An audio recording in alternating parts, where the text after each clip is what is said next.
గచ్చతి. ఇమం ధర్మం అవిజ్ఞాయ మోహద్ అన్యత్ర గచ్చతి.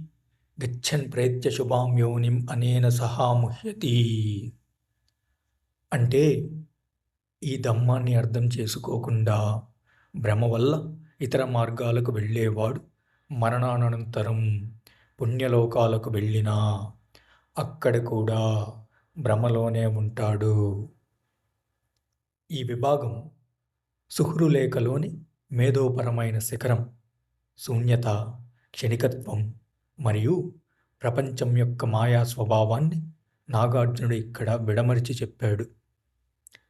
రాజుకి ఇది ఒక పరివర్తనాత్మక బోధన.